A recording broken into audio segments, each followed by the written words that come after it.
ചിന്ത പോലും പാപമാണ്. ക്രിസ്തുവിൽ വിശ്വസിക്കുന്ന എനിക്ക് ഇതൊക്കെ അനുഗ്രഹങ്ങളാണോ? അവർണ്ണനീയമായ അനുഗ്രഹങ്ങൾ. 1000 കഴുകന്മാർക്കിടയിൽപ്പെട്ട അറിയണ്ണങ്ങളാണ് ഞങ്ങൾ. ഒന്നും ചെയ്യാനാകാത്ത വിധം നിസ്സഹായം. പിള്ളയുടെ മതമാറ്റത്തെ തുടർന്ന് പലയിടങ്ങളിലും ക്രൈസ്തവർ വല്ലാതെ പീഡിപ്പിക്കപ്പെടുന്നുണ്ട്. കുടിമുറയിലും പൊഴിക്കലും ഗ്രാമത്തുറയിലുമെല്ലാം കൊട്ടാളം ക്രൈസ്തവ വിശ്വാസികളെ വല്ലാതെ കഷ്ടപ്പെടുത്തുന്നുണ്ട്. പത്നാപുരത്തും സ്ഥിതി മറിച്ചല്ല. എന്റെ രക്ഷകനായ ദൈവമേ, എന്നെ പ്രതി അങ്ങയുടെ മക്കൾ യാതനകൾ അനുഭവിക്കാതിരിക്കട്ടെ.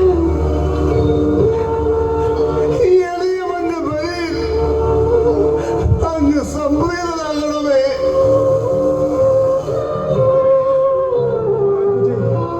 കുറച്ചു നേരം അവൾ സംസാരിക്കട്ടെ. നമുക്ക് പുറത്തു നിൽക്കാം.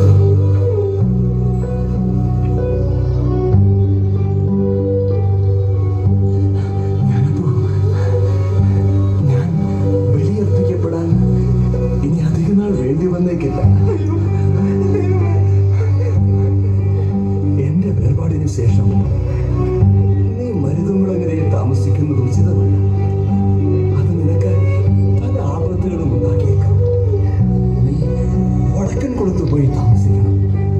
അവിടെ നിനക്ക് യാതൊരു കുറവും ഉണ്ടാകില്ല. എന്റെ ദൈവമേ, അങ്ങനെ എത്ര വിശ്വസിക്കുന്നെന്ന് പറയുമ്പോഴും ഇത്തരം ചില മുഹൂർത്തങ്ങൾ എനിക്ക് താങ്ങാവുന്നതിനപ്പുറമാണ്. ഞാനിപ്പോ വിഷമിക്കാതെ അധികം താമസിയാതെ കർത്താവിന്റെ ശാന്തിയും സമാധാനവും നിന്നെ ഭരിക്കാൻ തുടങ്ങും. തീർച്ച. ഓഹോ, ഇവിടെ ഇങ്ങനെ ചില രഹസ്യ കൂടിക്കാഴ്ചകൾക്കും അവസരമുണ്ടല്ലേ? കൊള്ളാം.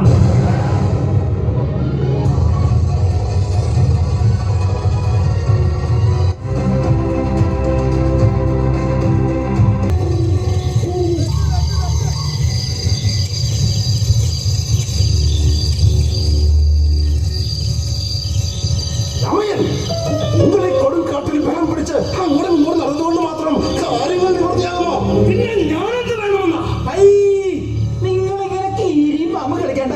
ഈ കാര്യത്തിൽ അടിയന്തര തീരുമാനങ്ങൾ എടുക്കുക. ഇവിടെയിൽ ആരാച്ചാരുടെ വീട്ടിൽ 3 വർഷം കൊണ്ട് താമസിപ്പിച്ചിട്ടും ഒന്നും നടക്കാത്തത് കൊണ്ടാ നാം അവരെ ആരുവാമട്ടി കോട്ടയ്ക്ക് സമീപം ഓടിച്ചത്.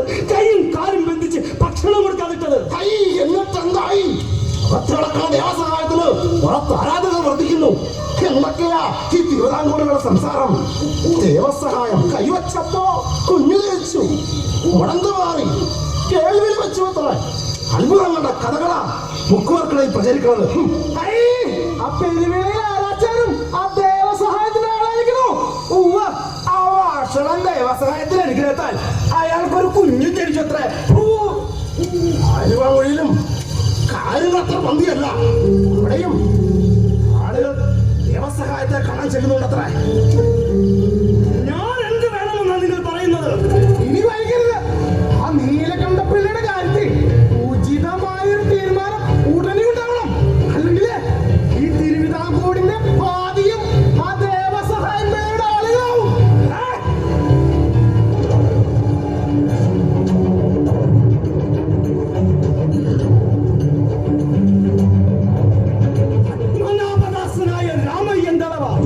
ശപഥം ചെയ്യുന്നു, രാജ്യദ്രോഹിയും നമ്മുടെ ശത്രുവുമായ നീലകണ്ഠപിള്ളയുടെ മരണം ഉറപ്പാക്കാതെ ഈ രാമയ്യൻ തലവ ഇനി ജലപാലം നടത്തില്ല. ഇത് സത്യം, സത്യം,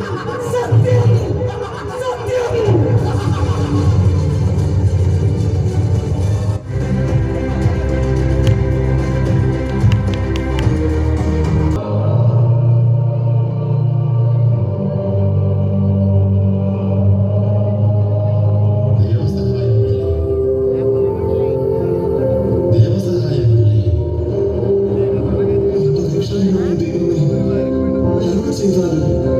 ദാസനിതാ ശ്രമിക്കുന്നു. ഇന്ന്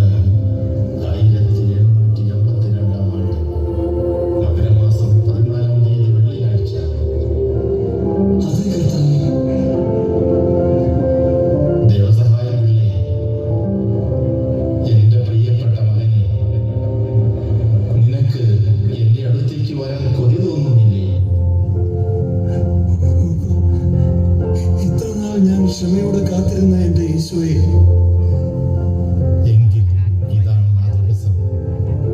നീ ജ്ഞാനസ്നാനം കൈക്കൊണ്ട 7 വർഷം സത്യവിശ്വാസത്തെ പ്രതി കാരാഗ്രഹവാസം അനുഭവിച്ചു തുടങ്ങിയിട്ട് 3 വർഷവും 40 ദിവസവും നീ ഈ ഭൂമിയിൽ ജനിച്ചിട്ട് 40 വയസ്സും തികയുന്ന വിശിഷ്ട ദിനം.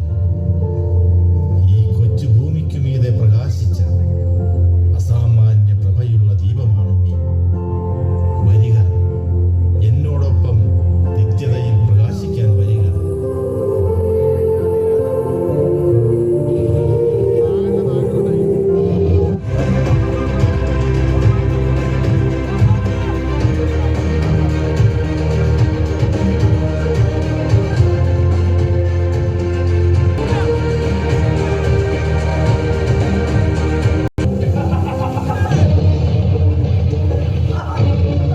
തീർന്നു, നിന്റെ സർവ അഹങ്കാരവും തീർന്നു.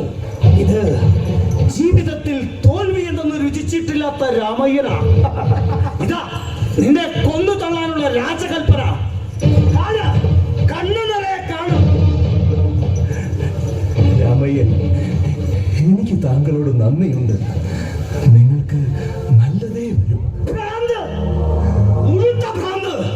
ഇന്ന് ഈ കാറ്റാടിമഴയിൽ ഒടുങ്ങുന്നതിന്റെ സർവഭ്രാന്തും. രാജഭടൻ, അവന്റെ കൈകൾ പുറകിലേക്ക് വരിഞ്ഞ് ബന്ധിക്കുക. എന്തിനാണ് എന്നെ ബന്ധിക്കുന്നത്?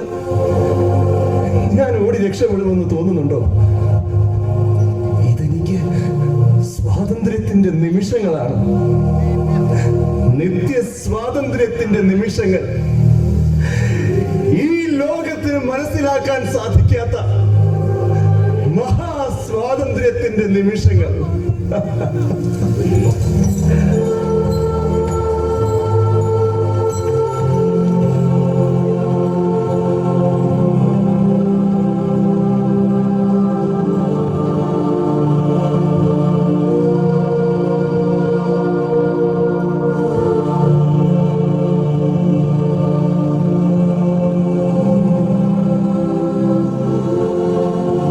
രാമയ്യൻ, നിങ്ങളുടെ ഇഷ്ടപ്രകാരം മരണശിക്ഷ ഭരിക്കാൻ എന്റെ ആത്മാവും ശരീരവും സന്നദ്ധമായി കഴിഞ്ഞിരിക്കുന്നു. അതിനാർക്ക് വേണം നിന്റെ സമ്മതവും സന്നദ്ധതയും? വെടിമരുന്നുകളും തോക്കുകളും ഉണ്ടാക്കി കോപ്പുകൂട്ടിയ പിണറായി സാഹിബിന്റെ പക്ഷം ചേർന്ന നിന്റെ അന്ത്യവും തോക്കുകൊണ്ട് തന്നെയാവട്ടെ.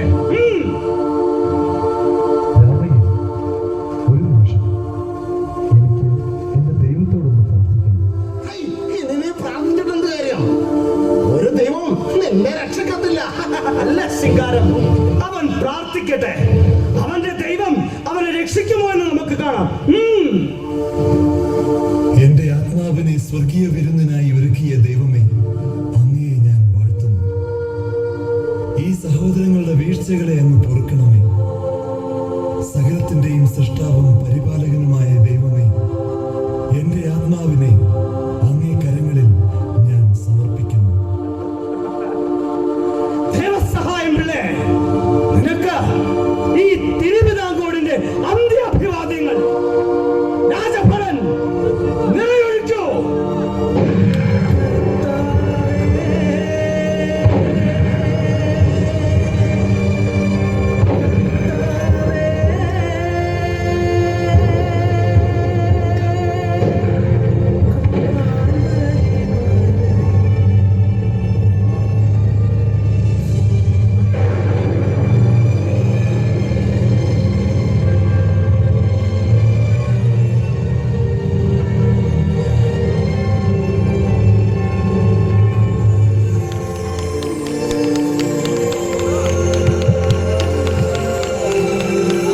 ഭാരതത്തിന്റെ അപ്പസ്തോലനായ വിശുദ്ധ തോമസ് ലിഹായുടെ